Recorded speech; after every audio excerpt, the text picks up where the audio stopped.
From courtside of the virtual hardwood, it's the NLSC podcast, episode number 340. Andrew with you once again. I am Andrew in the forum and Andrew NLSC on Twitter. My co-host is Derek. You also know him as D43 in the forum, and he is D4384 on Twitter. I'm happy to be here again, and this is our 40th episode recording together. It is, yes. It's the last year has gone very quickly, even with a pandemic in the middle.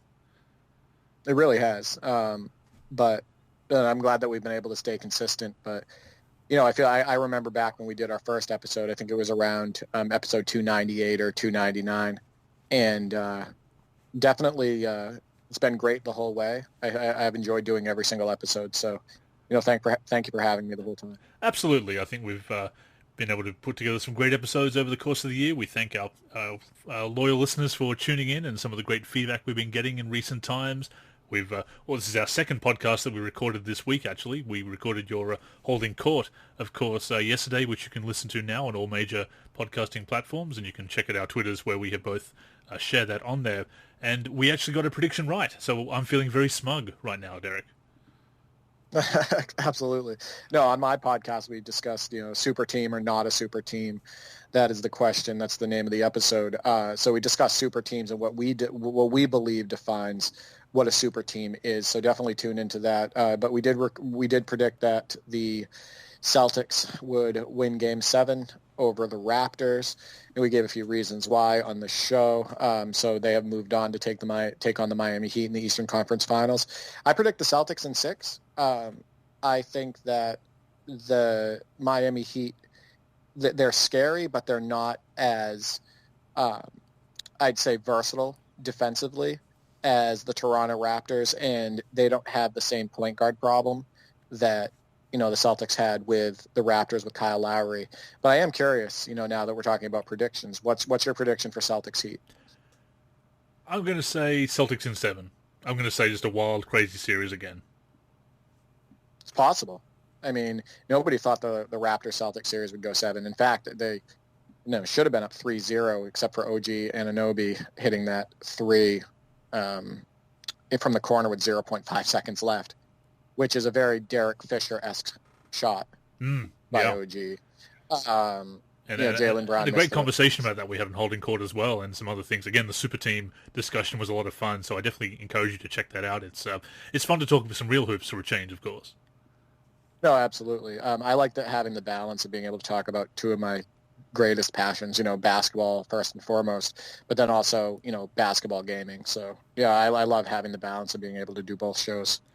So once again, check that out. We will plug that again towards the end of the show as we wrap up this particular episode. We are, of course, talking about basketball games.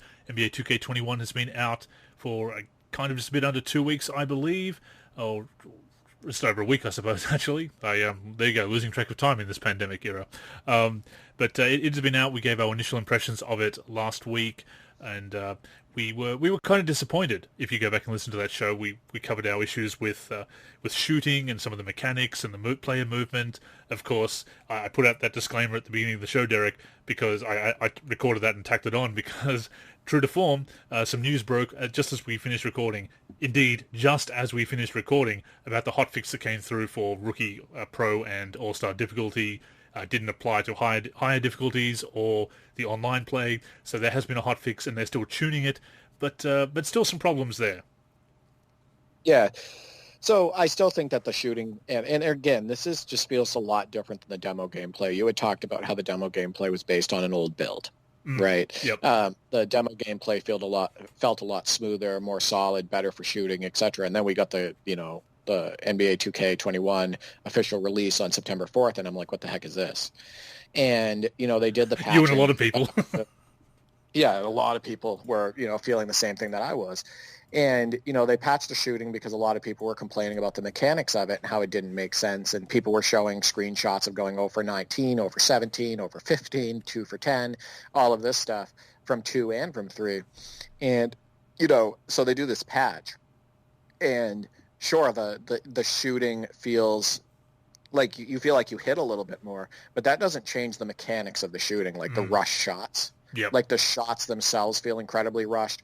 The release point doesn't feel consistent. Sometimes you feel like the best release is when your guy is literally well before the release where he's like pulling the ball up to shoot the shot. So you feel like you have to like do a really quick release when normally you would want to try to, with the button, where you'd normally want to try to wait until the ball is being actually released from his hand. Right. And I've noticed that problem actually since 2K19, where the shooting release not only isn't consistent as far as when you release the button, but it is also not you don't feel like you're releasing it at the optimum point the way you should. So I think that there's still mechanics issues with the shooting. I don't think that's the biggest problem with the game. As you know, the biggest problem with the game is the completely out of whack, unrealistic player movement and how that impacts, the feel, flow, and look of the game.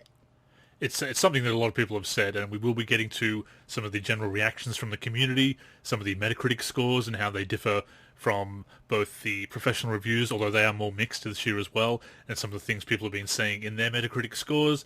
I was going to be talking about how people are really reacting to it as far as some of the trolling responses and within those snarky reviews and whatnot. And we also want to be giving some more of our impressions on what we've noticed playing the game more over this past week. But first up, we're going to be talking about a problem with the NBA 2K21 digital pre-order controversies, or the pre-order bonuses, the controversies with them, should I say.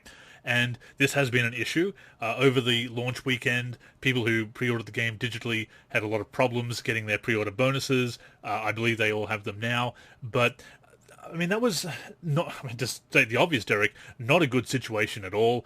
The whole point of digital pre-orders is convenience, and turned out to be very inconvenient, obviously, to not have those bonuses. It means you can't get that head start on the player, because one of the big things with the 100,000 VC, especially if you're ordering the deluxe version, the Mamba Forever edition, as I did, is that you have that 100,000 VC to put into a player, get a really good head start so you can get online straight away, you can start grinding your badges, you can start playing My Career as soon as possible. So trying to work that out, and of course the My Team packs as well that come through, as you know. So without those bonuses, you're really handcuffed to a certain extent on launch day. So to be missing out on those pre-order bonuses, and for it to take a few days to really resolve was not unheard of with 2K, unfortunately. But again, it was a very rough launch, beyond the issues with the game, of course, which we touched on last week, and we'll come back to it again. But controversies like that, with a lot of the lack of goodwill that 2K has had in recent years, the fact that they really drag their feet to fix problems with VC earnings, but they're very quick to patch VC exploits. If it benefits them, they will fix it. They'll fix it on Christmas Day, as they did with the Pink Diamond issue, the Pink Diamond LeBron issue in NBA 2K19, of course. But if it's an issue that affects the users, they really drag their feet on it. It was not another issue that was not a good look for 2K at all. It's funny. There's two different things I want to point out with this. If you're going to kind of be unfair to the gamer as far as charging them up the wazoo, does anybody say that anymore? I think I just aged myself, charging them up the wazoo. We watched a lot of Looney Tunes growing up, us 90s kids. Exactly. If you're going to overcharge people and make them spend more on a game and stuff, and like you had mentioned, you talked about the Mamba edition or whatnot, the least you can do is give them the rewards. Right. And then when they, reach out, give them the rewards, give them the content. And then if you reach out to address the issue, make sure that you have a team, that 2K has a team that can act promptly. And we've heard about this in the past. This happened actually with 2K17, if I remember correctly, where it was either 2K17 or 2K18 where people weren't receiving their DLC or their extra content and whatnot. So this is definitely a reoccurring theme. I do want to point something out, though, where a mistake benefited me, and I think it benefited you as well. So I did my pre-order, and you jumped into my team, and I had 30 packs to open. 30. Yes. I think it was around 30 packs, and I think those were supposed to be spread out over a period of weeks, and I got them all at once. So I ended up getting a 96 overall Damian Lillard. I got Kobe Bryant. I got, a really good version of Blake Griffin. I got Paul George, and I got all of these. I got Kareem Abdul-Jabbar. I got all of these really, really good cards off the bat, like right away. And I say that, and I want to point something out. I say that worked out for me, but at the same time, it made me kind of miss the challenge of 2K15. You know, when I just jumped in and I didn't have all those packs and I had to work with a really poor roster and really compete to try to, build up my team. But now I have like all of these stars, without even playing one game. Yeah. So that's kind of the downside to it. I see that point. I personally like it because it's because of how much of a grind it is to actually get players, and because of how garbage the pack odds are. I kind of feel like it's a kind of a salvation of a way of, for lack of a better word, to actually get that. So I don't mind it. But yeah, I noticed that too. I got the standard edition on PC. Ordered that from Green Man Gaming, and then I punched in my pre-order DLC codes into redeem them on Steam as well. And yeah, I found myself with 100,000 VC which is the Mamba Edition pre-order bonus, and all those promo packs, as you say, that came through straight away, and they're supposed to be spaced out. And that many packs is also the Mamba Edition, Mamba Forever Edition, not the standard edition packs. So I made sure to open them up straight away. I've ended up spending that VC, so they can't take it away from me. So I actually went through. I mean, that does seem like I benefited from a mistake, which is again, when the best thing you can say about the Goodwill is that you benefited from a mistake. It doesn't say much about what they've been doing for fairness for customers, quite frankly. But to their credit, we did get that. So I got the standard edition on PC, as I said, and the Mamba Forever Edition bonuses somehow. But on PS4, I did get the Mamba Forever Edition because it has the digital upgrade to the PS5 version when that comes out. That was the main reason why I invested in that. And my pre-order bonuses, I was having trouble redeeming them. I was using the code that was in the box. It just kept saying invalid code. So I eventually tried everything, exited the store, restarted the PS4, everything, and I ended up going to 2K support, and they you saw the hoops that they wanted me to jump through. Fortunately, I checked my email again, and the codes had come through from EB Games, and for whatever reason, I got the codes in the box that were useless, which makes me also very concerned about the code for the PS5 version that came in the box as well, but cross that bridge when we come to it. So I resolved that, fortunately, by finding the codes in the email. But you saw the hoops they wanted me to jump through to resolve that issue, and that is not a new thing with 2K support. And a lot of people were very disappointed with 2K support. They were overwhelmed with requests, as you would imagine. They weren't getting through them efficiently. I know that our friend Izzy, who's been on the podcast before, Izzy Snow, if you people who follow him on Twitter, I'm sure, was having the same problem with on Xbox One with the pre-order bonuses for the digital version. Just went and got a physical copy and was able to resolve it that way. Just couldn't get a response, and it needs to be better. It's the support, the communication, and all these issues with missing pre-order bonuses. Things happen. Nothing's perfect. It's easier for us to. Easy for us, I should say, to get on our high horse and say, be perfect or whatever. But it's not about that. It's that 2K has been very money hungry, been very pushy with microtransactions and recurrent revenue and all that stuff. And when it comes to supporting the user and fixing those problems at our end, they've dragged their feet. And I think it's gotten to the point where a lot of people are very fed up with the lack of goodwill. Yeah, I'll say this as far as just to give you guys an idea. So yes, I also, with the standard edition, that's the one I got that's the one I purchased for PC, and yeah, I got the 30 packs and the 100,000 VC. So same boat, standard edition, and got all those benefits. So again, that benefited Andrew and I. But yeah, to your point, that form that you were talking about that you needed to fill out to make the complaint as far as to say, hey, you know what, I didn't get my pre-order bonuses. It was like, when you walk into a doctor's office and they hand you a clipboard, and you have to answer all of these questions about yourself and give all this detailed information, and it takes you like 10 to 15 minutes to fill out the form and then hand it back to the desk. That's what that looked like to me. And it's like all of this just to prove that I deserve the pre-order. bonuses that I paid for.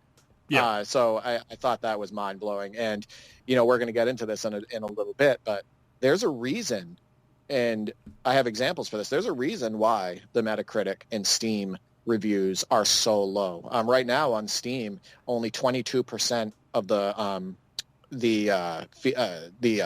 likes and dislikes on, you know, do you recommend or not recommend? Only 22% on Steam recommend NBA 2K21. I just looked at that yesterday. So, and that's over, you know, thousands of users. So that tells you something. And it's always been kind of low on PC compared to other platforms, because I think a lot of people do review bomb as far as the microtransactions and everything go on PC and other issues, and certainly with some of the optimization issues on PC that people have had problems with, it's hit a little bit harder than the console versions. But I was looking at Metacritic earlier. Ben Arcane sent a link through to me, said, hey, check this out. It has currently got a user score, the PS4 version, on Metacritic of 0.9. And that's insane. I mean, this is a game that is, 0.9. Let me point this out, Andrew, let me point this out. Go back, these are still up there, I believe, on Metacritic, and look at the user scores for NBA 2K15, 16, and 17. They're over a 6. Yes, 6 much higher. Point something, or a 7. Yeah, exactly. Those are still out there. I was actually putting together a presentation about this, and I ended up getting sidetracked, but I was going to be talking about how the user scores have fallen. There is a reason. It's not that just everybody wants to go online and complain. It's not like, people only speak up when they complain. When the game is good and consumers feel like they're getting a great product and they're being treated by these companies fairly, they will say more positive than negative. And there is proof in that when you go back and look at 2K11, 12, 13, 14, 15, 16, and even 17 feedback. Those Metacritic scores for the users are much higher than what they were, because we looked at, remember, with 2K18, I want to say 2K18's user score on Metacritic was like 1 or like 1.5. 1.4, like that's something what it like got, that, or 1.4. And that's when it started. Remember, we talk about how 2K18 was kind of the start of a turning point. You know, the turning point in the series, where they really started to get unfavorable as far as, you know, user feedback and whatnot from a gameplay and, you know, gameplay perspective, marketing perspective, fairness perspective, etc. The proof is out there. I know that people want to deny it, but that does say something. It does. It absolutely does, that, because, as you say, the higher scores in those earlier years, and the complaints were always there. They're always going to be there with the annual sports games, because people do want to see more than just a roster update, and sometimes it does feel that way. We do get sick of the legacy issues. Depending on how long you've been playing the games and whether you get every new game every single year, depends on how much tolerance you have for some of those legacy issues. But these last few years, the goodwill is gone, the good name is gone, and people are very upset about about being gouged more and more for or being attempted to be pushed into microtransactions, because as people always say, you don't have to pay, but the game is designed in a way that's definitely meant to try its hardest to encourage you to do so, and if you don't, you either have to grind very hard or suffer an inferior experience. So miss me with that, please, because it's you may not have to do it, but it's certainly set up in a way that they want people to strongly consider it, and that's gotten more aggressive over the years. And the legacy issues have been building up, and they've introduced some things in the last few years. And if you look at a lot of the comments, and it is the same complaints that people are having with the new shooting mechanics, and on top of that, on top of the microtransactions and everything, and the feeling that it's just such a copy and paste, and the fact that this year it's the same price, and it's not even, for the moment at launch, it's not even a roster update, which again is not 2K's it's not their fault, not their problem so much as we are in the middle of a global pandemic and the NBA shut down and is still going in September. So there are things that are beyond their control. But again, they didn't add more historical content or significant historical content to balance that out. There's no polish on the gameplay. We'll be getting into that as well in this episode. There's a lot of things that, even though it's current gen and people say, oh, it's current gen, what did you expect? A bit more competency than this. And this is kind of a continuation of 2K really faltering a bit over the past few years, and the fact that they don't have anything, any competition, any viable competition that has anywhere near it as far as relevancy and overall quality, is the only thing that's really keeping them, as we've said before, in the position that they're in. Yeah, and I want to point something out too. If you look at the feedback on Steam and you look at some of the feedback that's out there, they're not just talking about microtransactions anymore. You know what I mean? They're not just talking about how, Oh no, it's unfair to the gameplay game as well, and lack of improvement in modes. What you're actually seeing more of this year, if you actually look at all the feedback and you look at all the Steam reviews and you look at what people are saying on Twitter, they're talking about gameplay balance. They're talking about the issues with the gameplay. They're talking about the player movement issues. They're talking about how the shooting mechanics don't feel right and all of that stuff. Listen, people, there are problems with this gameplay, with this game's gameplay at its core. Otherwise, these people wouldn't be out here, screaming from the rooftops. It's not just complaining to complain. I've said this again. I know I'm kind of circling back, but go back and look at what people were saying on public forums, taking the time to write. Look what they were saying about those older games, about 2K17, 2K16, 2K15. Those aren't even old games. Those are only a few years ago, right? So again, there are issues with the gameplay. They need to be acknowledged, and I am really crossing my fingers that NBA Live comes back and makes 2K smarten up. And I'm also hoping that building from the ground up is what Mike Wang means when he talks about going to PS5, because I got to be honest with you, they need to start from scratch in a lot of ways on that motion system. I agree, and built from the ground up really does need to be built from the ground up, and I have skepticism about that, and I've mentioned that before. So looking at the PlayStation 4 Metacritic scores, has a mixed or average reviews based on 14 critic reviews. 69 is the current score as of this recording, which is still significantly lower than the kind of high 70s or even 80s that it normally gets. There are some ridiculous comments here. I'm looking at some of the critic reviews. I saw someone in a PlayStation Universe, for example, it gives it an 80 and says NBA 2K21 executes the fundamentals of basketball to perfection. And now, Derek, I'm not the I'm not the kind of person that says, okay, one line, you've lost all credibility, I'm not reading anymore. I hate that thinking, because that's just almost the TLDR excuse. But when I read that as the first pull quote from the PlayStation Universe review, I can't take any of that seriously. If you are saying that it executes the fundamentals of basketball to perfection, I'm sorry. Nothing else that you say in that review, whoever you are, makes me paid reviews. Paid reviews. Listen, those are paid reviews. Either that or the person that plays knows nothing about basketball. I have to be completely honest with you. Listen. I can make videos. I can make videos of me just running up the sideline and scoring constantly on the computer. Yep. I can make videos of the double team intelligence where I'm just getting completely wide open dunks constantly because they're just leaving somebody wide open under the hoop.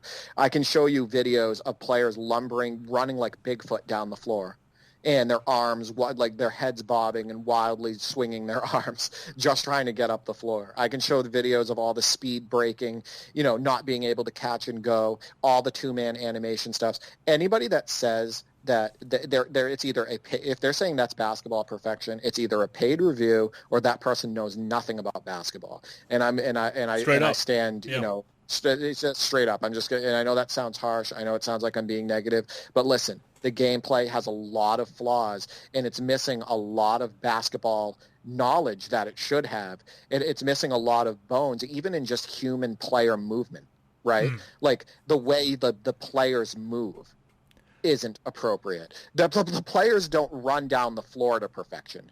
Let's put it that way. Just a running motion isn't perfect.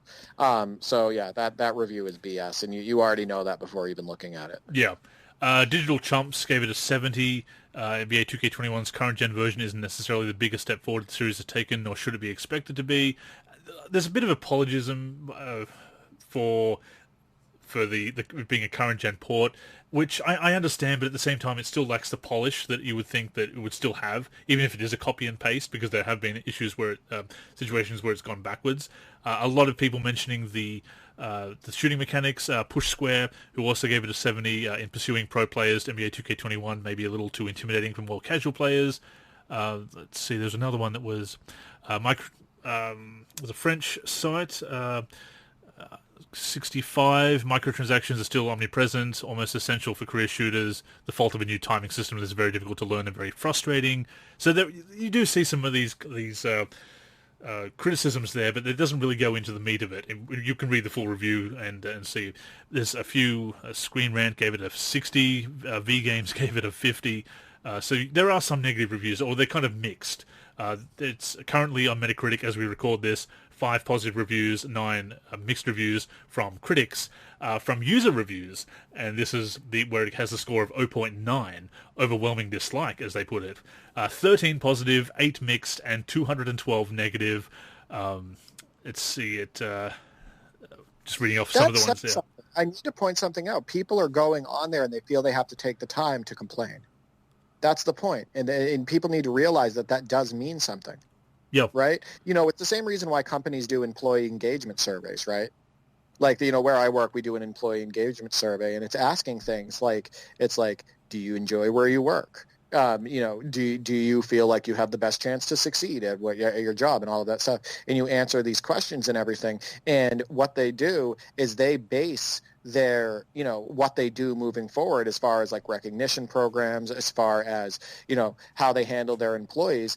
And you can think of this as consumers. They base that feedback off of those surveys, in order to improve the workplace, right? And that's similar to what this is. You know what I mean? Like, people are going on there, and this is real human feedback. This is people giving feedback. And so 2K, absolutely, any company, just like an employee engagement survey, any company should take this incredibly seriously, especially with the balance. These are your core. You know what I mean? You read some of these reviews, these user reviews, and some of them are maybe a bit snarky, some of them a bit profane, although they are censored on Metacritic. But it is that dissatisfaction with the core user base, as you say. You do need to look at that and say, look, okay, some of these people are a bit angry, maybe they're a bit over the top in what they're saying. But, and we'll get to this as we go on, because it's one of the things as I said at the top of the show, we want to really react to some of these reactions and these comments and discuss the idea of do these snarky reviews hurt our cause and some of the things that post on Steam, etc. But reading some of these comments, it absolutely disgusts me to be a basketball fan when 2K exists. This game is the equivalent to vomit, piss, and shit in a dumpster that's on fire. I mean, again, is that the best? I hate. Is that the best way of putting it? Yeah, no, I hate that because they don't actually target anything. They're not mentioning anything. I talked about like some of the issues I had with PBA Basketball Slam, right? Yeah. They released it for early access. It was only $3. I think that that they've got some good bones there. You and I talked about it. It has like the NBA Jam look, right? Yeah. Like they got the look right. But you know what? If I had just gone on to Steam and left a review that said this game is broken, or which it's not, but this game is not good. This game is not fun. And I just left it there. How is that going to help? It doesn't help. No, it doesn't help. That's the equivalent of that. That shit and piss. Yeah, this person does go on to say NBA 2K21 is the worst basketball game ever created. There are some that are definitely worse. I'll stay tuned to Way Back Wednesday. There are some coming up which I will tell you about which are worse. But I understand the sentiment. With almost no changes from 2K18 to here besides a stupid meter change. So it's touching on that. Somebody else, where do I start with this one? Do you hate yourself? Then buy this game. There's nothing worse than the self-loathing sensation of knowing that you've been conned out of some money. See, and that's kind of a snarky comment, but it's also the feeling behind that. At least it directs. You're right, but at least it has some direction. Yeah. Right? Would you agree? It does. At least they mentioned the fact that they feel like they're spending too much. They said it in a poor way, like it's a poor take overall. But at least there's direction in it. It's not like this game is trash and they're leaving it at that. And they go on to say I've played 2K for years and NBA Live before that. This is sounding like I've left a comment, but no, it's not me. I promise. If I'm going to do a review, it's going to be on the platform that I run and pay for. Honestly, the shooting is one of the most unenjoyable things I've experienced in gaming. You go through a lot of that. That's a very common complaint. Let's see, the worst sports game I've ever played. Nothing in it works. Can't think of a single positive thing to say about it. Do not buy. Scrolling through it, the worst version of 2K. Same as 2K20, but now I can't shoot in the neighborhood. I'm done with this trash, which again is coming back to that. This is the worst 2K ever. So I want, sorry, so keep bringing up shooting. I want to point something out. They mentioned in the developer blog, they said, we're trying to give you more fun, right? Yeah. Balance of fun and realism. And what they did was they added faulty shooting mechanics that make the game far less fun. They made it more frustrating. They made shooting not make sense in a lot of different ways for a lot of different people. And that because of the outcry. So that goes completely against what they were saying. And I think that pisses people off. It does. I do. People read this stuff, they hear about this stuff, and they expect improvements into the next game. And then when they boot it up and they get into these modes, and they're like, "Wait a minute! I thought we were supposed to get some fun here. Yeah. I thought this was supposed to be fun, and I'm shooting this right, and I just missed 6 layups in a row with the cursor right in the middle of the window, and I just missed 6 layups in a row, and then the computer came down and hit 2 heavily contested threes. Like what is this?"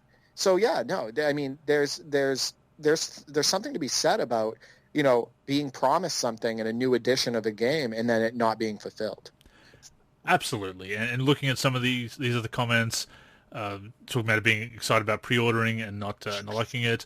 Let's see, just trying to pick out some that are a little bit different. They did the complete opposite of pro basketball. Nobody can shoot. Everyone takes it at the rim. You can sit in the paint on defense because shooting is broken. It's angry with myself for supporting a company that knowingly trolls its supporters. Monopolies are never good, and this is a prime example. 2K has become so big they can get away with putting out straight garbage, and they'll be fine afterwards. They basically copy and pasted 2K20 and somehow made the game worse. Again, that's a common sentiment as well, that it's too much like 2K20 with some bad stuff added. Somebody mentioned NBA Live. The demo impressions video, I actually feel bad now because it's not the same gameplay that I played on demo impressions, right? I mean, so that video's out there. And, I'm looking at this, and the skating is still, and it shows up in our video a lot. I'm not 100% sure that the foot planting is better anymore than 2K20. I'm skating all over the floor. It definitely is. Yeah, the running animations are still faulty. The changing of direction feels ridiculous at times and clunky. It's just, I feel bad a little bit about putting that demo impressions video. But that's the point, though, is, how am I supposed to make... Well, when I made that video, we put our, and it's the same when I've gone to community events with NBA Live when they turn out to be disappointing. You put your own credibility on the line, and not for clout or anything like that, as much as we hate that word. You do it because, I genuinely feel positive about this game, and I share these legitimate, honest, positive impressions at the time, and then then the full game comes out, and you feel like you've misled your audience as much as it. I feel cheated, and you feel cheated yourself, too, absolutely.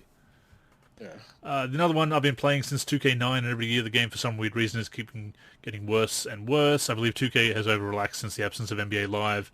I would have to agree with that, and don't even care about the game or the community anymore. Just keep giving us the same game over and over again with zero improvements, and this has to finally stop. Fix your game, Ronnie. Ronnie's not a developer, but of course Ronnie does get a little bit of stick when it comes to this. There's a lot of comments like this, a lot of people giving scores of 0, as you would expect, with an overall user score on Metacritic of 0.9. They read very much the same complaints about the shooting, about the feel of the game, about the microtransactions, about the lack of improvement in modes, the copy and paste, and everyone, I think, understands the issue with the rosters, but it kind of stings that knowing that was going to be the case, that the game had been more polished or had more extra content or something like that. Those come up as well. Complaints about the My Career story. So there's lots of complaints in there. People are not feeling very happy about the game. On the Steam page, which you brought up, it's mostly negative as of the moment. Out of over 3,000 reviews so far, mostly negative on Steam. It's even more skewed that way than normal, or usual, I should say.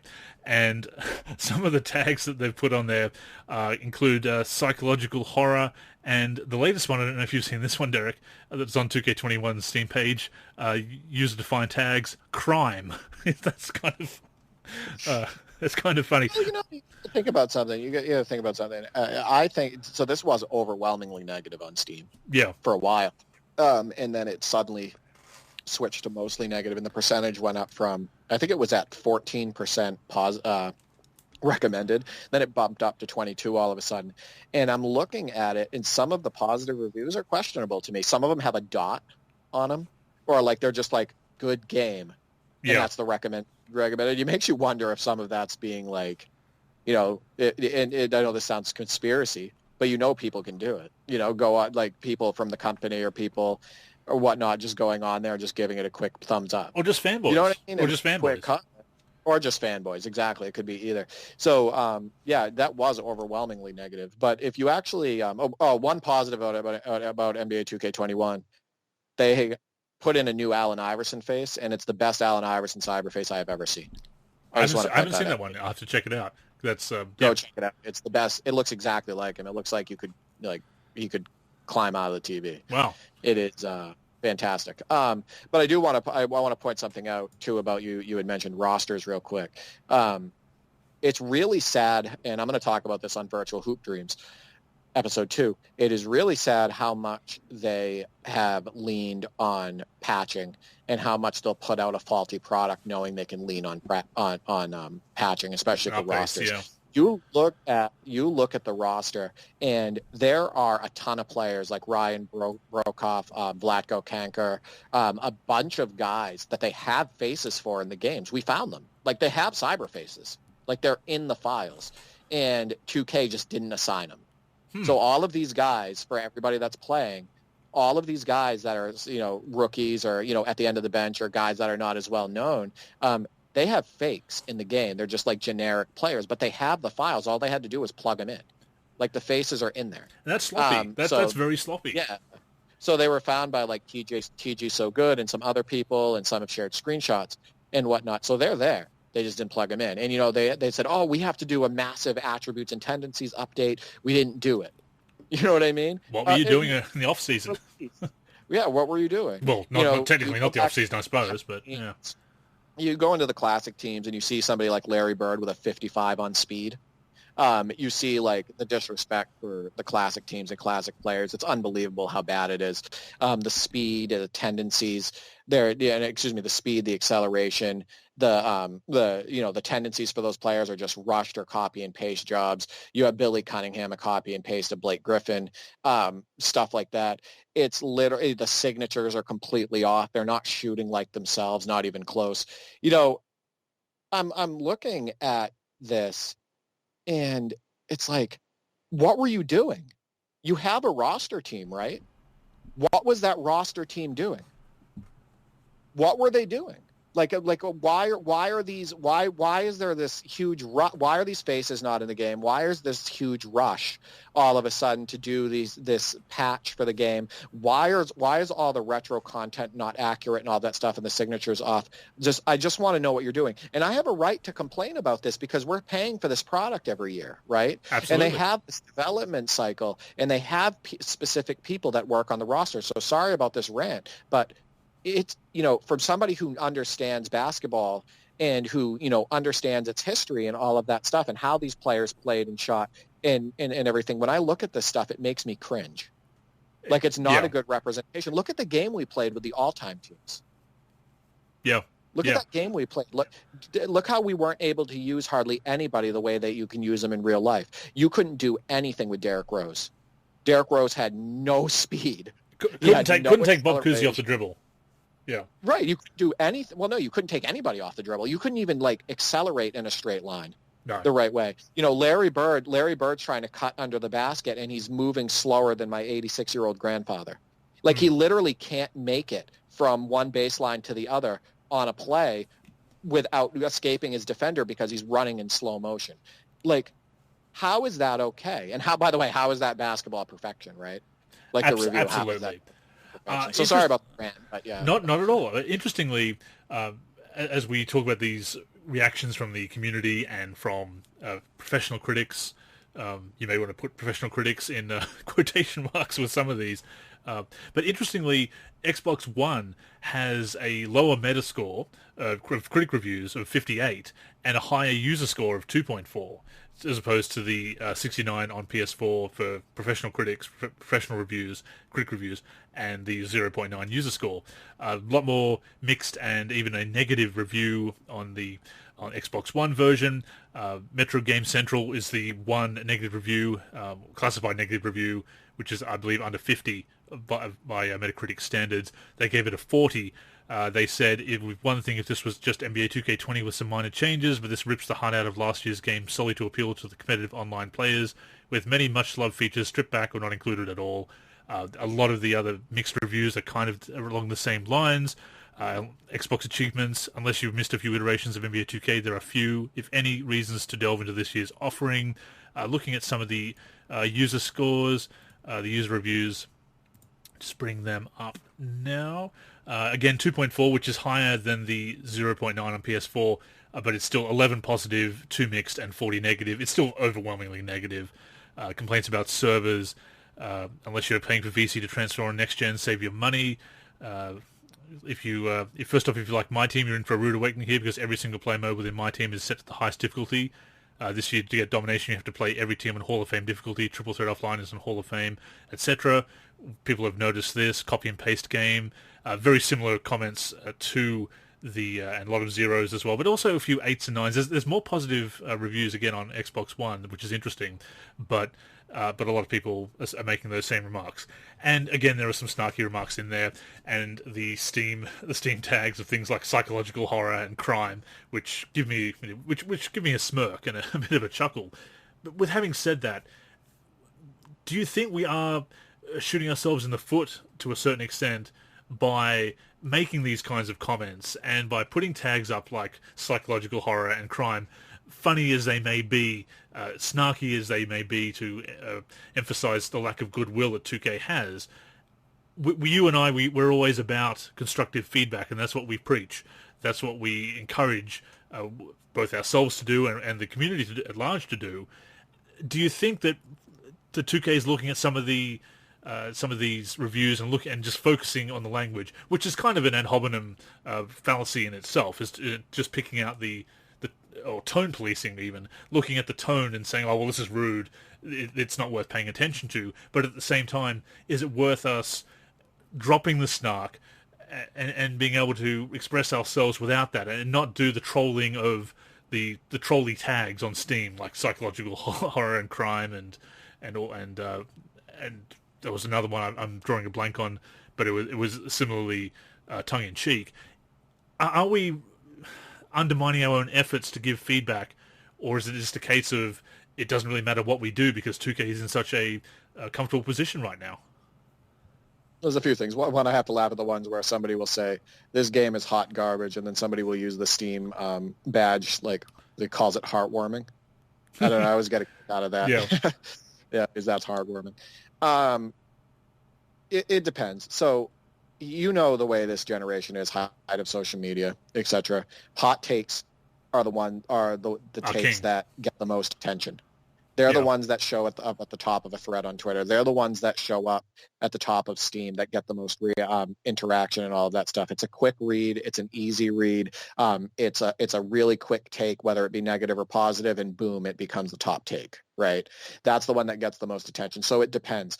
I do think, however, that it's important, what snarky or not, if you're a smart person that works for the company, if you understand the importance of feedback like that, a negative review is still a negative review, right? There's something that person, snarky or not, there's something that person doesn't enjoy about the game, most likely. Yeah. There's something that they're not getting enjoyment out of the game. There's a problem that they have with the game. They want something new. They want something fresh. Snarky or not, it's negative. You know what? It's still negative. So I think that there is still a place for the snark. There's still a place for people, giving that type of feedback. My biggest problem is when that type of feedback overshadows the constructive, the detailed feedback. Yeah. Like, you know what I mean? Like, I think, and that's when you're talking about real basketball, that's the same type of thing. Hot takes rule, right? But sure. Somebody can go on Twitter and say, Kemba Walker is playing like a piece of garbage or something like that, and that can get shared by 5,000 people, depending on if it's like a blue check mark or whatnot, 5,000 to 10,000 people, and get all of this interaction and all of these likes. But somebody who goes out there and does a full recap of Kemba Walker saying, hey, this is what he did right, this is what he did wrong, this is what he needs to work on, gets like 5 likes. So that's my biggest problem with it. Is because it can overshadow, like you had stated, it can overshadow people who actually give detailed feedback and actually dive into, the game, whether it be real life or virtual. That's a great point on both counts. The overshadowing of the actual feedback that the developers should be listening to. The other thing with the developers, and you bring up the great point, that if they are finding ways to dismiss that criticism rather, because they have an argument with the tone or the fact that it's a bit snarky or the fact that there's an insult in there, is understandable, because you and I as content creators, you know how it is. You have all these positive remarks and you get the one negative, and that puts you on edge. That puts you on the defensive. No, my roster doesn't suck. No, my article was great, and you don't know what you're talking about and disagreeing with that. You have that knee-jerk reaction. I understand it. But if there's one thing that EA has done very well over the past, with their struggles with NBA Live over the past generation, the past decade, is that people have been very blunt with their criticism of NBA Live, both professional critics and users, gamers, and EA has taken it in their stride. Now you might want to add a bit of snark there and say, well, they've had plenty of practice dealing with criticism. But the point is, for as much vitriolic bashing and gleeful bashing of NBA Live, not without cause, admittedly, but as much as people have really gone for the jugular on some of their remarks as far as their criticisms of the game, EA has taken it in stride. The developers have said, okay, we hear you, and they've filtered through the garbage, filtered through the crap, the snarky BS that we throw at them sometimes to get the constructive feedback. And people have seen that, and they've actually gone ahead and said, okay, they are listening, and kind of changed the tone a bit. 2K doesn't handle criticism well. And I've said this before. And yes, it's glass houses and everything, because as content creators, it's whenever you're putting something out there into the world, it is the great irony that to create, you need to have thick skin, yet so many creative people don't. And I would certainly admit to, put my hand up and say that with my own content at times. So I understand that from a human perspective, but at the same time, some of the dismissal and the really smug dismissal of legitimate criticism and feedback and quality feedback from the part of 2K at times, it has been very disheartening to see. And and yes, it's buoyed by some users who are doing what they can to shut down criticism. We touched on that last week and in previous shows as well. And it's disappointing to see that reaction to some of that very legitimate complaints, that reaction to the people's frustration with the game and good points that they're making, ultimately coming down to get good. Or adjust. Well, adjust. That's the word that I hate at the moment. About to bring that up, and I was actually about to bring that up because you made me think of the tweet. First off, I want to say one of the biggest problems with the EA is their silence. So yeah, while you are correct that they seem to in the past been pretty receptive to feedback. They made remember the demo? They kept making updates to the demo, like over and over again, and trying to give people new teams, correct the gameplay. They were using that as a testing grounds, etc. So. Yeah, that's great that they did that, but they've also done the opposite and just gone into silence for months on end and not done anything and not really not even really if they were doing it on Reddit, I see it. So they've done the opposite in the wrong way of saying, you know what, we're just not going to say anything. And, every now and then we'll put out an update. Hey, we're not putting out a game, guys. And then, that's bad in its own way. Absolutely bad in its own right, yeah. But then 2K, 2K has bred this elitism, but their game doesn't complement what they're trying to say either. They put through that shooting patch and they made a tweet about it and they said, hopefully this helps out the beginners or newcomers or something like that. That was from the official NBA 2K channel. Yeah, that said that. And gamers are lapping that up, and they're parodying. Yeah. what a slap in the face. Yeah. You know what I mean? That's a slap in the face to me. I've been playing NBA 2K since the original. I've been playing visual concepts games since NBA Fast Break. These complaints are not coming from noobs. They're coming from people who know the game, know basketball, virtual and real. Don't insult me. Right, exactly. Don't insult. Listen, if I can show you video of me getting it right in the middle of the cursor right in the middle of the window with my with the shot meter and missing like 7 or 8 in a row, with a good shooter, and then show you the same thing with layups. Say the same thing with layups, and then like with you when you were playing against me, showing you hitting shots outside of the window. Right? If I can show you video proof of this and you want to tell me, oh, this is for the newcomer. No, your system is the shooting mechanics are not right. There is something wrong with the mechanics. So even though you're trying to breed this elitism, the superiority complex with the gamers and all of that stuff and want to basically blame it on the gamers, no, your shooting mechanics are faulty. Your shooting mechanics by default don't work right in the way that they should, and they're not fair to the user. And it's just another case where it's like being pinned on the gamer for gameplay faults, and it gets really frustrating. You know what? I just want to point something out really quick before we expand on this. NBA Live 18, I want to make people understand that this isn't about being 2K either. You remember the thread in NBA Live 18 where I went back and forth with somebody for about 7 or 8 different pages over and over again about the demo gameplay, and I used video examples, and I said, listen, there's issues with the feel of this game. There's input lag with the game. The shots on the move were incredibly robotic in NBA Live 18. They didn't feel natural. There was a lot of canned feeling layups at the rim, if you remember correctly, in NBA Live 18. Yep. There wasn't the control in the post. There was robotic moves in the post. The defense was decently sound, actually, in NBA Live 18, but part of that was because you couldn't move appropriately on offense to get to execute the way you should be able to. This isn't about attacking NBA 2K. This isn't, I am completely fair as far as like critiquing other games, and I think you probably remember that Live 18 thread.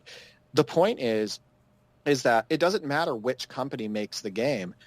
Faults in gameplay are faults in gameplay. Faults in, mechanics are faults in mechanics, regardless of who makes the game.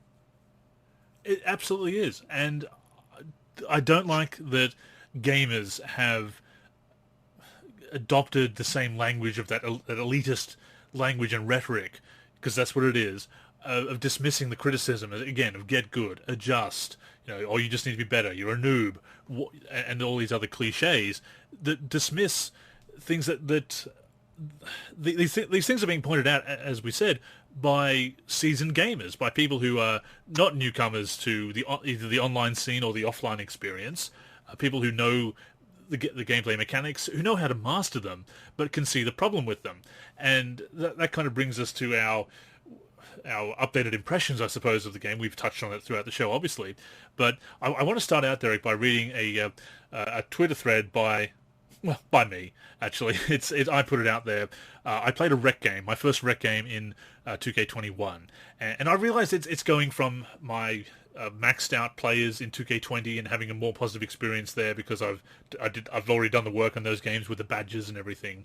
I want to come back to the problem with badges in a moment, but I realized that you're starting over with a player that you need to grind up again and update the attributes for and get all the badges, so it's different. But I'll read out the Twitter thread because it really highlights the problem with the shooting mechanics, I feel. I read this in my voice because it actually is something I said, of course. Just played a rec game where someone shot 28 of 44 from 3, greening several turnaround fadeaways from 40 feet guarded. Man, was that frustrating. That's me editorializing there.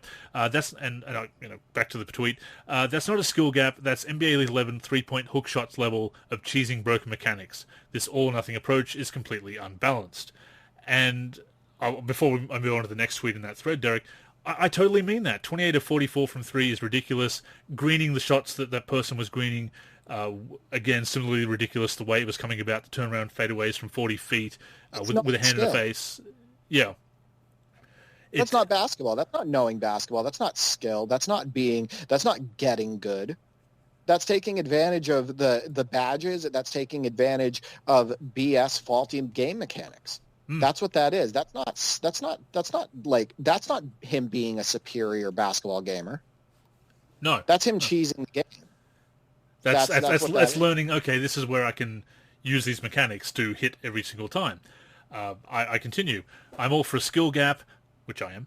I'm all for a learning curve. I'm all for a reasonable difficulty level that requires you to master the controls and basketball tactics. This doesn't feel like any of that, especially when the defense might as well sprint off the court for all it matters. And that is my big problem, Derek, end quote there, is that there should be a skill gap. A learning curve certainly will come in when you change the mechanics, and if you want to really emphasize that competitive scene, that's going to be a thing, and the difficulty is going to be there. It should be challenging, but that's not a balanced challenge. It's not a skill gap. It's not basketball strategy. It's neither fun nor realistic, so the balance is just completely off the scale there. And again, my virtual teammates were getting right up in his face and putting the hand up there and everything, which is supposed to be contested. I did it as well with a much taller player, and it even showed that I'd got a good contest on it, and he didn't get a green release on that one, and in it went swish, and you lost to 39 or something. Yeah. It was like an 80-point victory. It was ridiculous. And my teammates none of us were playing bad, and that was the thing. Those same tactics, the same basketball tactics worked in 2K20, and it's not a skill gap or a learning curve. It's broken mechanics. Well, we talked about this. That's what 2K has moved towards. They've moved towards that arcade fantasy play. Right? That's the way they've worked. We talked about the way my teams work, the direction of that. We talked about takeover. We've talked about the way the players move now. We've talked about all of that stuff. It has really gone in the direction of arcade fantasy hoops. Yeah. And anybody that tries to, and that's why I get so upset. I get so upset when I see Sim Nation, when I see elitism, when I see, this game is sim, basketball perfection. When I see stuff like that, and then I actually see what's going on, and I actually have my hands on the sticks. Listen, I want to point something out. I'm an experienced basketball gamer. You are too. There's a lot of experienced basketball gamers out there that are saying, "What the hell is this?" Like, this is nothing. This does not resemble real basketball. There's a lot of issues with this.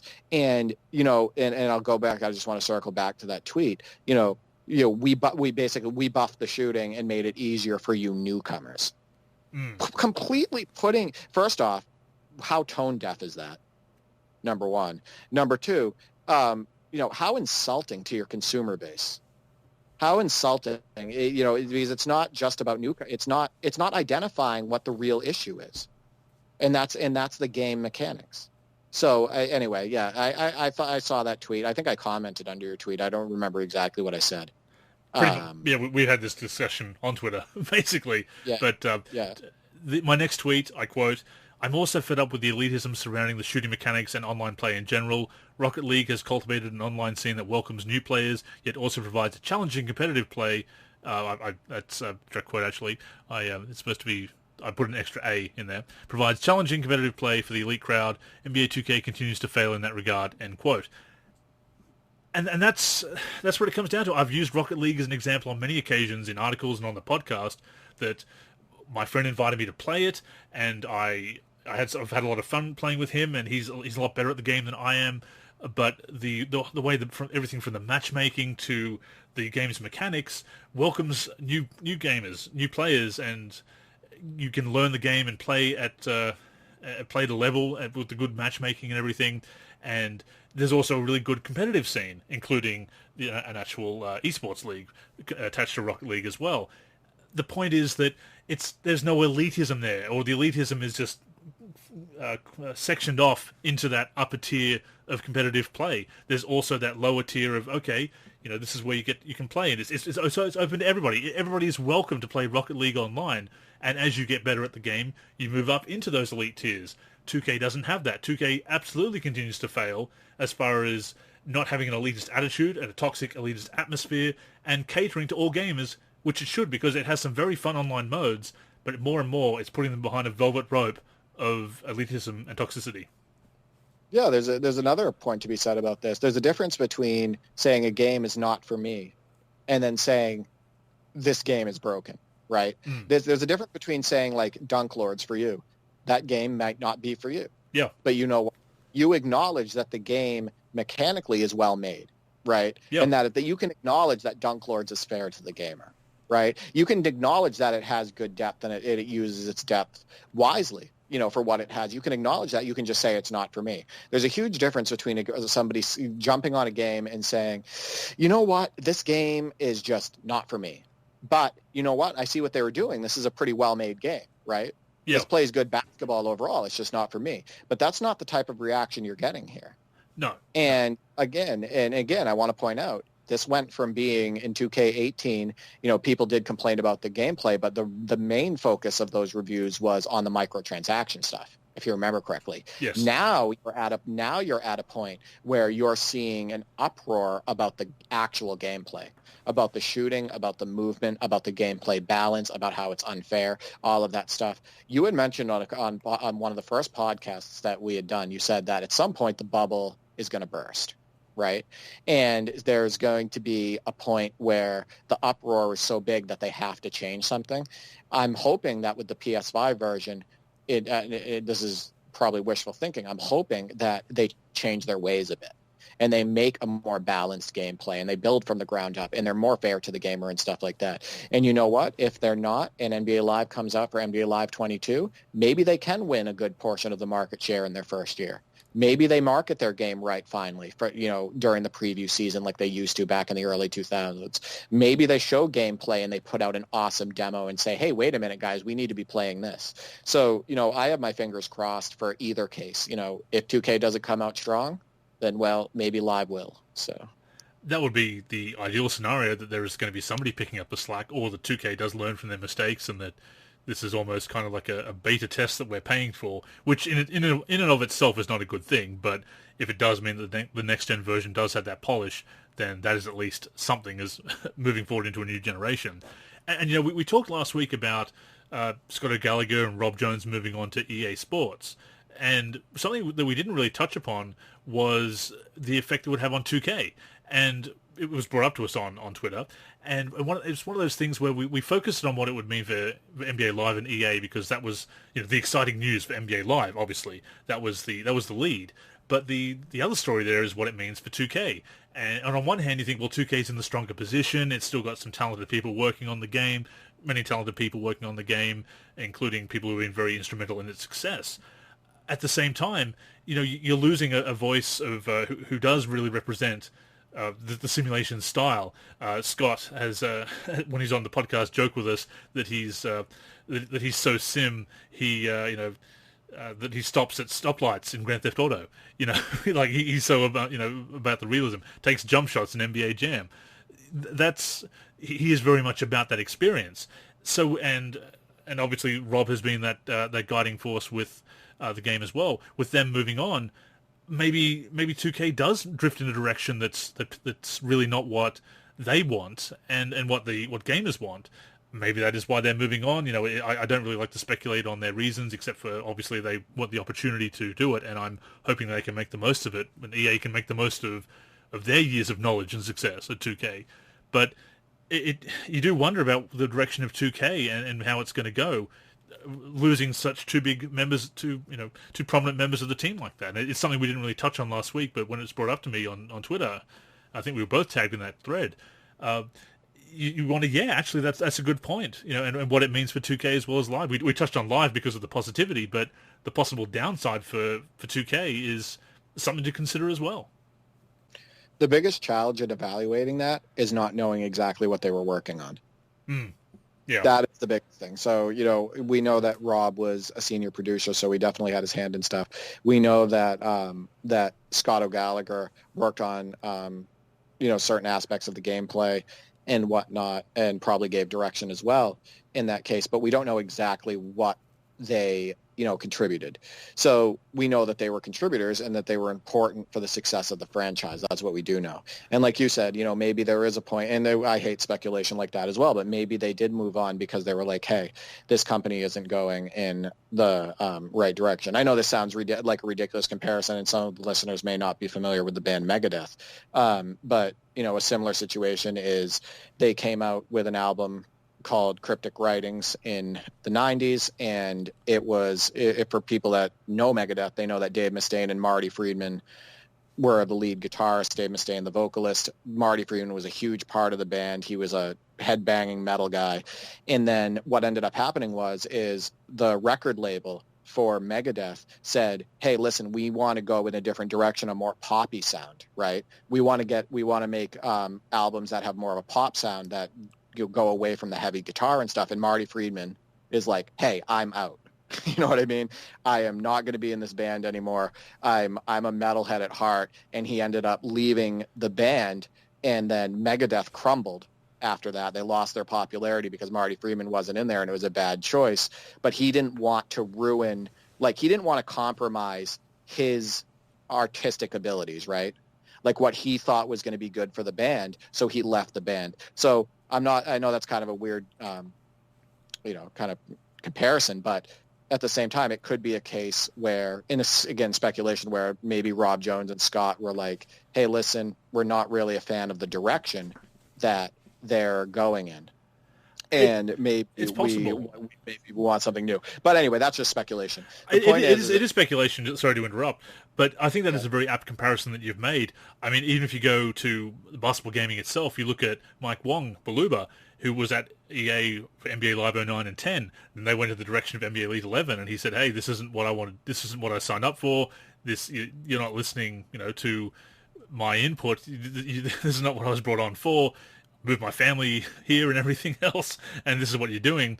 I'm out, and went back to 2K, and they welcomed him back with open arms. Obviously, he has been very open about that in interviews. So it is quite possible that EA has presented them with a fresh opportunity, and perhaps an opportunity that is more appealing than what the direction that 2K is going in.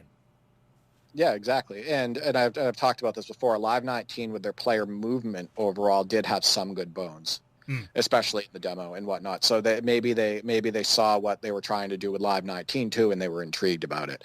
But we will. It's impossible to really expand on that because we don't know exactly what they were doing. Agreed. I can tell you that the popularity of NBA 2K is a little bit skewed, as we've talked about before, because they're the only competitor in the space. Really, people buy it but aren't happy about it, sort of thing. Right, exactly. But there have been some positives, I would say, in some ways to the gameplay. I like some of the animations. I've talked about some of the good animations going to the hoop. I like some of the stop and then being able to fade animations. After an up fake, they look really cool and they actually feel somewhat decent as well. Not all of the gameplay is bad. Not all the stuff over the last 3 years has been poor, like the new additions to gameplay. I like 2K20. However, yeah. I actually like the last couple of games. Yeah. It has some stuff in it that was added later, like new animations that are pretty good. But again, I'll tell you what, this will be the telltale sign for those people that ask the question. If NBA Live 22 comes out and you pick up the sticks and you're like, hey, this game feels great. And you're like, well, you're playing it and you're looking at it and you're like, hey, this game looks great. Then you'll know what 2K is missing out on, right? That's the way I would look at it. So if they're really working on an NBA Live 22 and that game comes out and that game is really fluent and it's great and it feels good on the sticks, it has low input lag, and it has the basic depth that it needs, and you're like, you know what, man, they finally moved in the right direction. This is actually a fun basketball game. What a refreshing experience.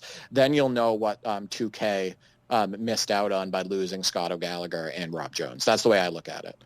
And that is very true. And of course it does come down to the engineers as well as the producers, because Scott is not a programmer, so it comes down to the tech that is going into NBA Live. We mentioned that last week. One thing I do want to mention about OG is obviously he is a former pro player, as we mentioned last week, knows the game extraordinarily well. He also knows a lot of coaches in the NBA, because although he never made it to the NBA himself during his pro career, he does know a lot of people and was able to talk to coaches and get their insight to go into the adaptive coaching engine. So he was very involved in the gameplay side of things as far as spacing and strategy and things like that. So that is one thing that NBA Live has really missed, is that the NBA side of things, that NBA strategy and everything. So I think that's a great benefit for them to pick up a mind like Scott's. And on top of that, on the flip side, a tremendous loss for 2K. So we could see that real representation of basketball that Live has kind of been missing with its focus on the streets really come to fruition. And on the other side, 2K has lost somebody who was able to talk to those coaches and has the connections to really get those insights and also the knowledge to make those suggestions to the engineers. That is what we could be seeing with 2K and Live respectively. I mean, it remains to be seen, but that I do know that is something else that OG has brought to the table, and that can't be discounted. And Swaggy Pilino will be incredibly excited about that because he's an X's and O's guy. When he plays, it's all about running plays and running sets and all of that stuff, like he talked about on Virtual Hoop Dreams and stuff like that. And I agree. I think they need 5-on-5 motion capture. They need those sessions and get real NBA players in there and get real motion out there. With every player on the same page, etc. I think that it's incredibly important for people for the game, and I've said this before, and I said this on the last podcast, it's very important for them to create a game that appeals to the casual gamer and the student of the game, right? And I said this before, that balance can be achieved. I think that with games like NBA 2K17, it hit that spot for a lot of people. I think with NBA 2K15, you and I talked about it recently, I think that game hits that spot. I think it can appeal to both types of players. NBA 2K11, I think it can appeal to both types of players. So it has been achieved in the past where you can cater to both sides, and I think that Live needs to do that. Well, that goes back to what I said in the tweet, my third tweet there that I just quoted, the whole problem with elitism, that it shouldn't just be catering to elites. There should be a competitive scene, the upper echelon of the competitive scene that does cater to the elites, because that's what they're for, but it should also be welcoming to new players. It should be for casual players, sim heads, people who are kind of a hybrid of the two, newcomers, people who are very experienced, veterans of the virtual hardwood. So it should be able to appeal to everybody in a way and welcome everybody and have that smooth learning curve. And to that point, I'll get to the final tweet in the thread, which will bring us to my final points of what I wanted to make based off this thread. Don't get me wrong, I'm leery of any updates that make things too easy or take away the competitiveness or overcompensate to appease negative feedback. But these mechanics need some work. The skill gap shouldn't be between shooting 28 from 44 from 3 and can't buy a bucket. End quote. And that's how I feel. Look, you don't want to tweak the game too much and have a knee-jerk reactions to some people complaining, because some people just do balk at change, and it's important that they tune it properly with these updates that they're trying to make to the game. And I don't want to take away the competitiveness or a learning curve or just, again, have that knee-jerk reaction to negative feedback. You need to take it on board and make the right changes as required. But the mechanics do need work, and I really do mean it. The skill gap shouldn't be between somebody being able to shoot 28 or 44 from 3 online, especially greening shots. He also hit a half-court shot with stick shooting, so that's still a problem in the game. That was supposed to be patched out after the demo. I don't think it has been. I think people are able to shoot from the backcourt very easily with that stick shooting. So, again, that's a problem. But the skill gap, it shouldn't... Sim Nation. Hashtag Sim Nation, yeah. But that is a very big difference to be able to not be able to hit shots at all and 28 from 44 from 3. That's not a skill gap. That's a skill cliff. That's a. I want to point something out, though. I want to point something out. As far as you talk about, I don't want to make a quick reaction, right? I want to point something out. I put over 20 hours already in just strictly gameplay into NBA 2K21. The game just came out recently, and both of us have put a lot of time into it, right? Yep. Via, into different modes and whatnot. But I knew on release day, when I picked it up and I played my first game, I knew there were issues immediately because of the way it felt. People need to realize something. For PBA Basketball Slam, I know you guys might listen to the podcast. I want to make a point. First off, thank you very much for your developer response on Steam to my long feedback. Yes, that was me, but I really appreciated the positive response and that you guys took it seriously, so thank you again. Yeah. And I do think that the game is going to go into the right direction, and that's the developer response. That's awesome. So thank you. But I want to point something out. When I picked up PBA Basketball Slam, before I made that, in the first 5 minutes of me playing, and you and I talked about this, in the first 5 minutes of me playing, I knew that the game I basically knew that the game wasn't going to be for me, right? Like I put my hands on the sticks. I identified the issues pretty fast as far as, what was bothering me and all of that stuff. And I went on and I made the Steam review. I played a couple games after, etc. But the point is that you don't need to put a ton of time into that game to see how poorly the gameplay is balanced. I'm not talking about PBA. I'm talking about 2K21, right? Yeah. You feel it. We've talked about NBA Live's demos hurting them in the past. People put their hands on the demo and they're like, this isn't for me, right? There's something wrong with this gameplay. So it's not even having to dive super deep into a ton of gameplay. If the game doesn't feel right, then it doesn't feel right. So that's just a point I wanted to make with that. And absolutely the case. That you do tell very quickly when you are an experienced player, which again is why it's so insulting that they're putting out the tweet that hopefully this helps you. You almost the condescending pat on the head. Newbie. Hope this helps you out with our amazing shooting mechanics that are absolutely aren't broken and are just for elite players. And here's the thing: even if they are just for elite players, they shouldn't just be for elite players. That's not how you do it. That you don't make. I agree with you. I agree, but they're not. That's the problem. Oh, for sure, absolutely. It doesn't reward skill. No, that's the thing. It's not sim. It's not Sim Nation. It doesn't reward skill. It doesn't create a skill gap. It's not. It's. Yeah, it's so frustrating. And to the point that I made in that final tweet in that thread, if the upper limit, the upper echelon of elite players can shoot 28 from 44 from 3 in an online game.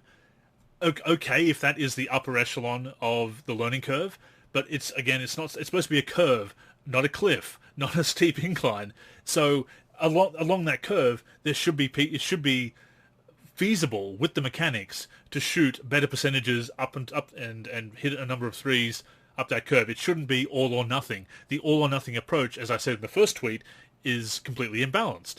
It shouldn't be such so one or the other.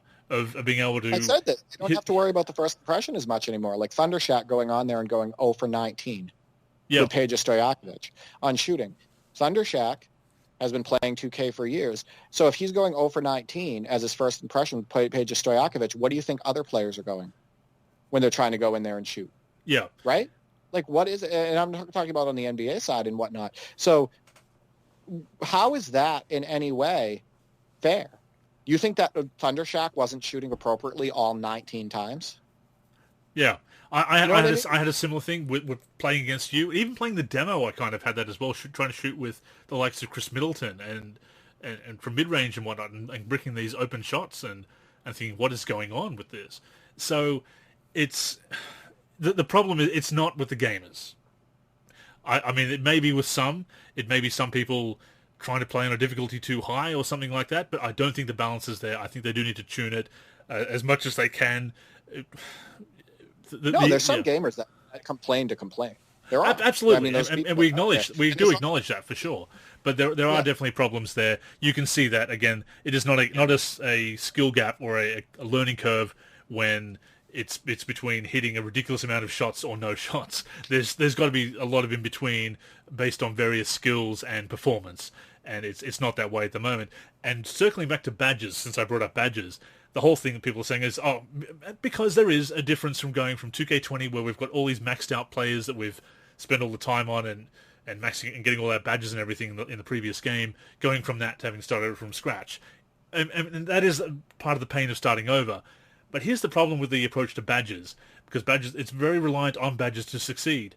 But to get the badges, to grind for badges, to get the XP to grind for the badges, you need to be able to do the activities, the tasks, that you need badges to succeed at the tasks at. Which creates a catch-22, that you need the badges to succeed, but you need to succeed to get the badges. That is very difficult. Can I pick something really, to point something out? Badges are not skill. Can I just put that out? Can I point out that badges are not sim? Can I point out that badges are not a skill gap? No. That's an addition that gives you a boost. I don't want to, this whole thing of being able to, so the heavy emphasis on badges, that doesn't make a player better than another player. That is a boost. That is an artificial boost to your player. That does not mean that you made the better basketball player. right? That doesn't mean that you're a better player in the post. That doesn't mean that you're a better rim protector. That's because you have a badge that gives you a boost. Yes, maybe you time things well. Maybe you would be if it was on a level playing field with no badges. Maybe you might be a better rim protector. But just like in the case of shooting, 28 for 44, pulling up from half court, heavily contested, doesn't make that player better than a guy like Andrew Begley who doesn't have those shooting badges. It doesn't make him know basketball better. It doesn't make him better at basketball at the game. It doesn't make him a better basketball player in NBA 2K21. It is artificial. That's the point. It's knowing the metagame. It's not knowing basketball. It's not knowing basketball or stick skills as so much as, yes, timing is part of it, but it's being able to put together that meta gaming, that build, that OP build that will succeed. And there are builds that are better than others, and not just better, but viable and less viable, online and offline, and some are fun to play with and some aren't fun to play with, and online and offline, or both, or whatever. And then it continues to be a problem because they hasn't put in the effort. They didn't put in the effort to really rebalance that, because we've still got the dumb MyRep system, and we've still got offline rewards locked behind having to play online to unlock them. That wasn't changed this year. There's so much copy and paste and things they needed to adjust that they just didn't do. 2K21 is a very disappointing game. I'm actually starting to feel that I may like it even less than 2K18. And 2K18 is point too. Yeah. I'm making the best of it, and I think you are trying to as well. I even made a video that said, "Let's make the best of it." Yeah, you did. And I'm tweaking sliders. I'm trying to make the movement a little bit more acceptable. I'm trying to make it feel a little bit better on the sticks. I'm doing the best I possibly can to make the best of it. I'm not just a gamer that's going on there and just complaining. Not at all. Right? I am doing the best that I possibly can. I'm trying to tweak things. I'm doing all this stuff. And that's another point that, I brought up. I'm going to talk more at another platform as well is, again, sliders, sure, they can, help the feel a little bit, but the majority of gamers, the game needs to be sound by default to work right. It needs to have the right mechanics by default. It needs to have the right engine. It has the gameplay needs to be right by default. So the point is that sliders are a crutch and they can't fix everything. And the majority of gamers don't even use them. They just select a difficulty and go. So that's the point that the last point that I wanted to make on that. But yeah, I'm trying to make the best of it. I'm jumping into my team and giving it a chance. I put in 20 to 30 hours on it already of strictly gameplay and whatnot. But you know what? That doesn't mean that that I'm not going to give feedback just because I'm trying to make it. For sure. And to your point about sliders, obviously that is something that we should try, because it is something over the years that has helped us really enhance that experience. But of course, they are only good for that offline experience, whether it's against the CPU or local multiplayer, I should say. A lot of people are playing My Team or My Career and its connected experiences, where of course you can't change anything but the difficulty. And that is a problem, obviously, because you are stuck with, as you said, it should be the best tuning possible by default and for those modes. And people have been pointing out how unbalanced it feels. And you've noticed that lack of balance in My Team as well, not just obviously depending on the cards you get, but the actual gameplay, the feel on the sticks, and having to run down the sideline and go in for a dunk because that's the best way to score with the shooting and everything. The hotfix doesn't really seem to have addressed the issues as much as I would have liked. There's still issues with balance in My Team, an overall lack of polish at launch. And yes, this is current gen. It's not going to be the priority, but 2K20 was a pretty solid game, and yet this feels like a step back with some new mechanics that aren't working out. It's that step backwards, that lack of polish, not just a copy and paste, but a copy and paste that has somehow ended up inferior to its predecessor. And even putting aside issues with the lack of roster updates because of the situation in the NBA, again, not 2K's fault, so let's give them a pass on that one. Although you could still have better, with the attributes and badges and everything in the default roster, you could be doing a better job of that obviously. But all that aside, the simple nuts and bolts, the between the lines of the gameplay, there's that lack of polish, the lack of balance, My Team especially, and the fact that it's on the high difficulty levels as well, that and you can't change the sliders. My Career has all those issues. Online, unbalanced, 28 to 44 threes. What the hell is that? There's a skill gap that is a skill cliff. Yeah, I really feel that it is it's for me at the moment. I would have to agree with. I've been talking to Kenny about it. He's going to have an article on 2K21 in the not too distant future, and he feels it's the worst game that he's played on this generation, worst 2K game. I'm inclined to agree at the moment. I think I felt more inclined to give 2K18 a try. At the moment, I feel very deflated about 2K21 and the issues that it's facing. It's definitely among, I think, if not the worst of this generation, it is definitely among the weakest of the 2Ks. And yes, it is the last release with this generation being current before the next gen launches. But and yes, there's a pandemic which has affected the development of the game. But again, the backward steps from a fairly solid 2K20, the idea of putting in these new mechanics this year in the middle of a very difficult development cycle, I think just so many bad design choices, and the game has not turned out well at all. For my team, in order to, I was playing it last night before I went to bed after the Celtics game, and I think we were tied. I was tied with the computer. It was just a horrible feeling game. I felt like I was faking sim the whole time, right? Like I was going into the half court and just trying to do things that I normally, that I don't have to do. And so, it was a tie game. I think there was about a minute and a half left. And I was like, you know what? I'm just going to end this. So I passed the ball in and I run up the sideline. And I got about 3 or 4 dunks in a row on 3 or 4 consecutive possessions, just going wide, like running up the sideline, going wide, and just getting a free dunk. Similar to we talked about the 2K18 blow-bys, right? Yep. Well, I was just doing that on the fast break. I was just running to the hoop and just dunking. And the defense was, and after I did that a few times, I played another game, and I was like, all right, well, let's see if I do this, and the guy running up the middle of the floor is going to be free. So I'm running up the sideline and got a few free baskets. So the next play down, I inbound the ball, and I'm running up the sideline, and my big guy is just outrunning the computer defensive big guy every time. So I just kept, it was Blake Griffin. So I just kept passing it to Blake Griffin for easy dunks on the break.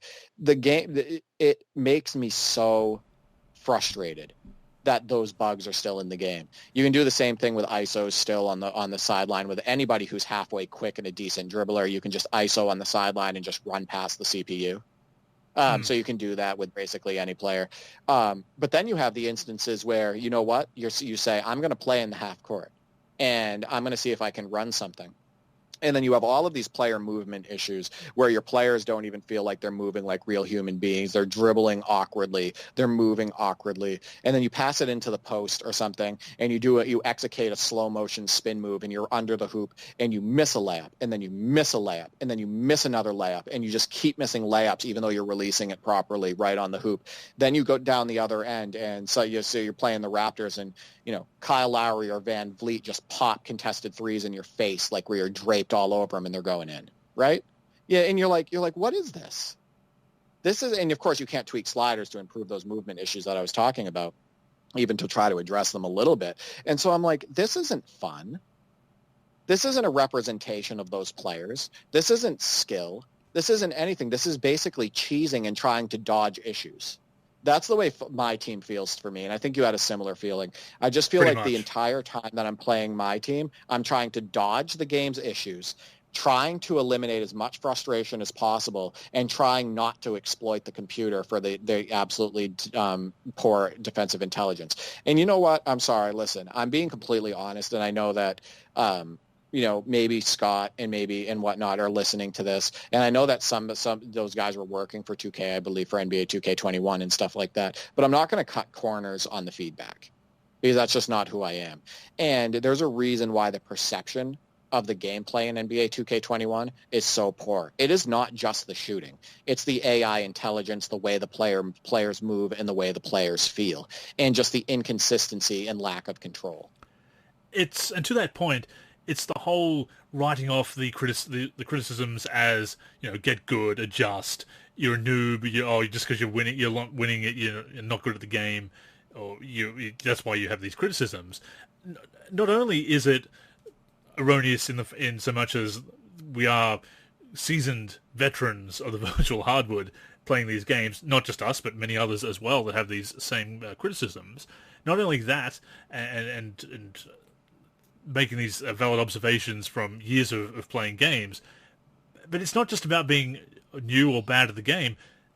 You mentioned that you had been winning games, which I've done as well, but it doesn't feel good. You can be beating the game, but it's still not that fun experience. And maybe I think there's a bit of cognitive dissonance there. Again, that people think, well, you must be just crap at the game. You see that a lot. It ties into the whole get good and adjust philosophy. But you can beat the game and win the game and win game after game, but it's just in a way that doesn't feel fun or good. And you're like, well, I didn't really succeed based on my input. I kind of lucked into that, or I had to use a strategy that just wasn't fun because it was just repetitive cheese to get the win. And that's the main issue is that it's you can master the game as it is, and you can pick up W after W, but it's just not fun on the in between the lines. So beyond everything else, beyond realism and balance, and whether you're good at the game, average at the game, whatever, whether you're winning or losing, is this fun? And you can be winning games and not having fun. You and I played a game, and I won that game, and it didn't feel good. Like, I didn't feel good about that win. You know what I mean? Like, yeah. I didn't feel good about the game that you and I played. I felt good because I was playing against you. That's it. It was fun to do that, play a game. Good and stuff. But, I didn't feel good. I won my last 4 or 5 my team games, and I didn't feel good about it. It wasn't enjoyable. It's not about that. It's not about winning.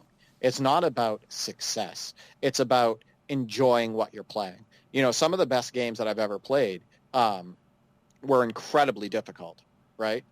They're incredibly hard to beat, high learning curve. There's games that are out there that are very well made that don't cheat the gamer, where the gamer feels like they really, they have to perfect it and they have to get better at it, and then they feel good when they get better at it. I don't feel that way about NBA 2K21, and it's a problem. I don't feel that the gameplay has the right balance, and I think you would agree. I think you've had some similar issues with my team. I think that, when you play with my team, you had talked about the balance between the computer and the users. It feels like the computer is playing by different rules. You know what I mean? Yeah. And the other point I wanted to make really quick is, if you've noticed on this podcast, we've been addressing all gamers. This isn't just about experienced gamers. This is just not about experienced gamers like Andrew and I, pulling for other experienced gamers. We have talked so many different times on this about the first impression, about it needing to appeal to also the casual gamer, to the person that, it needs to feel right mechanically to all different types of gamers. The intermediate gamer. I care about those gamers. Yeah. I care about those gamers fun, right? I care about those gamers having fun and it for being an enjoyable experience. Because like we said, the point of basketball gaming and the point of playing video games in general is to create memories with them. And people aren't creating positive memories with 2K21. And that's where the elitism comes in, because it's sneering at gamers who aren't enjoying the game and saying, get good, or you must be terrible, and all that kind of, all those kind of rhetoric. And it's not about that. And it shouldn't be about that. And the fact that there isn't proper matchmaking, for example, in the online scene is also a problem. So yes, if you're saying get good, yes, but there also needs to be proper matchmaking, like in a game like Rocket League, and you can say that it's the end of the generation. Well, we should have had this 2 or 3 games ago at the very least, proper matchmaking in these modes. So the fact that they couldn't even add that final polish to 2K21, we can cut them all the slack for the pandemic and everything else, and being the end of the generation, but it doesn't bode well going into that next gen, because we are going to see some of these same mechanics in next gen.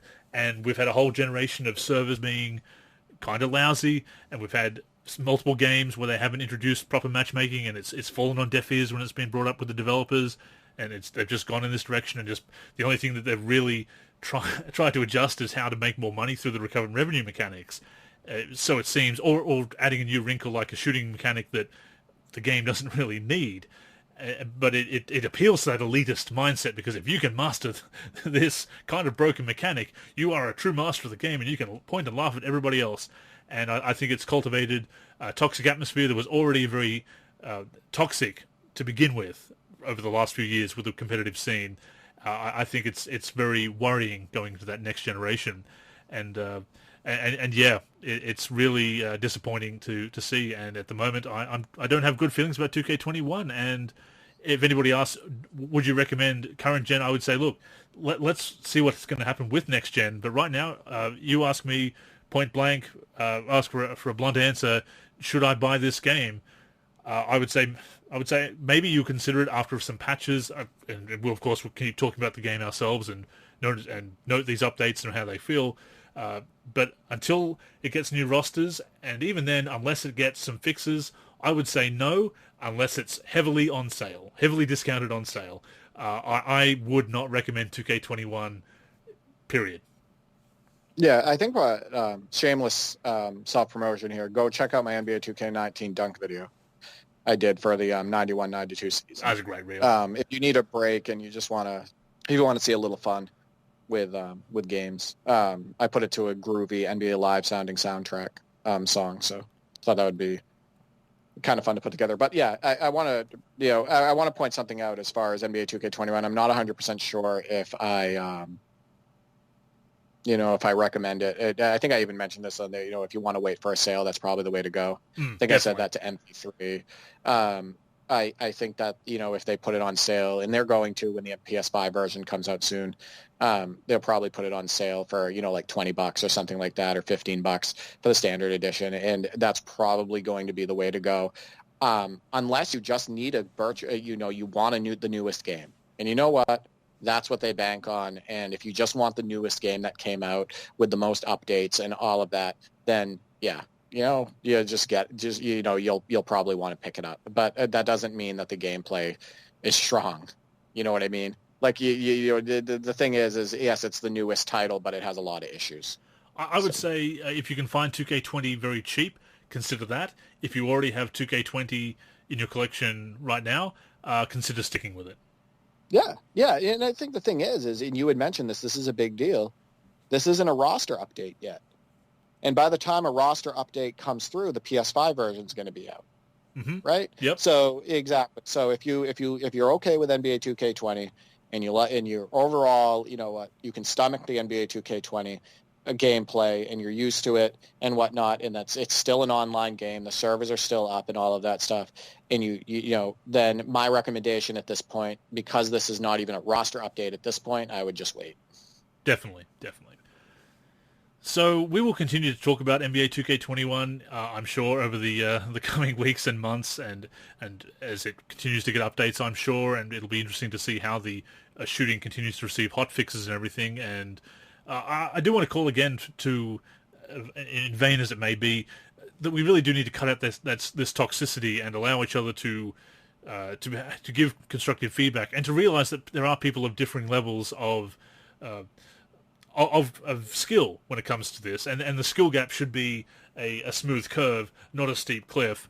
And when you have veteran players also having trouble with the mechanics, you do have to wonder, is it the mechanics or is it the gamer? I think there is definitely problems with the mechanics. We've pointed this out over the course of 2 shows. I'm sure we will continue to cover it. But any final thoughts on 2K21 for the moment? Well, telling somebody to adjust to shut down feedback is a problem.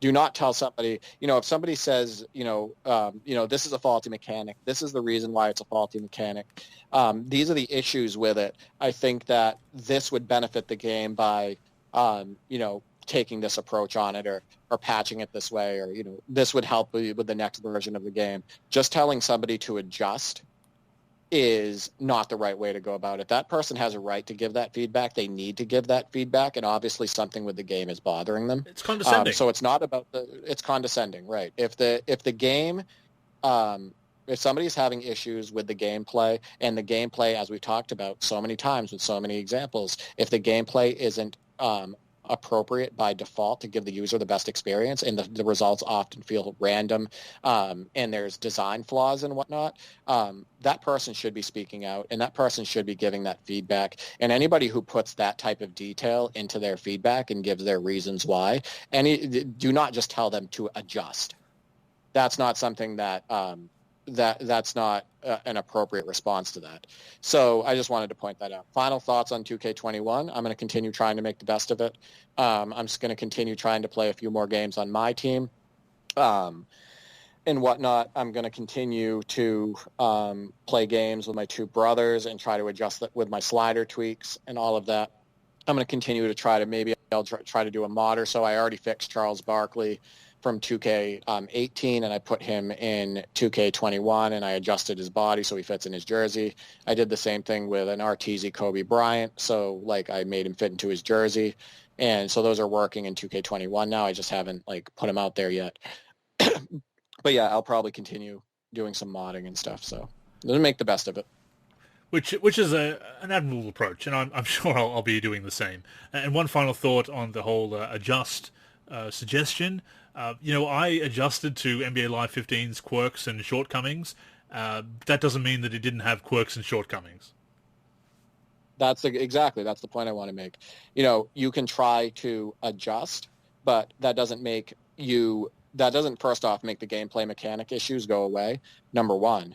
Number two, that also doesn't mean that you're enjoying the game, right? Yeah. Adjusting to a faulty system, adjusting to a system that isn't right for the game or that doesn't work for you, doesn't make you enjoy the game. So exactly, I agree with you. You can put a bucket down to catch the drips from a leaky roof, but at the end of the day, you still need to fix that leaky roof. Yeah, that's probably better than my Megadeth comparison. But hey, you know what? I was able to bring up Megadeth on a basketball gaming podcast, so that's a plus. I'm all for it. But I guess that brings us to the end of this week's episode. We turn the discussion over to you now. Let us know how you're feeling about NBA 2K21, about the digital pre-order controversies, about the issues of kind of trolley comments, trolley reviews and trolley tags on Steam, how that affects us, whether it undermines what we're trying to do as far as constructive feedback. And what do you think of our opinions, other opinions you want to share? Join in the conversation in the comments section, in the forum, and on social media, of course. Of course, the NLSC podcast comes out every week on Sundays, released on the NLSC, which is nba-live.com. It also comes out on various podcatching apps and platforms, including Spotify, Apple Podcasts, Stitcher, Podcast Addict, to name just a few. On some of those platforms, you can leave reviews, and if you care to do so, we certainly appreciate any positive reviews there to help with visibility and, of course, to stroke our ego. But as long as you're tuning in each and every week and enjoying the show, that is the main thing. Before I promote our socials, Derek, where can we find you and anything else that you're doing at the moment? So I'm on YouTube, D for Free, on the NLSC, D for Free, on Twitter, at D for Free 84. I do host Holding Court with D for Free, which Andrew was my last guest for episode 4. Definitely tune into that. We're on Apple Podcasts, Podcast Addict, on CLNS Media, etc., and I'll be uploading that to YouTube hopefully today if time permits. Just been super busy. Also, if you get the chance, Virtual Hoop Dreams episode 2 will be releasing over the next couple days, which is Swaggy P. Lino and I co-host, and that it covers some aspects of basketball gaming, and those are on my YouTube channel as well.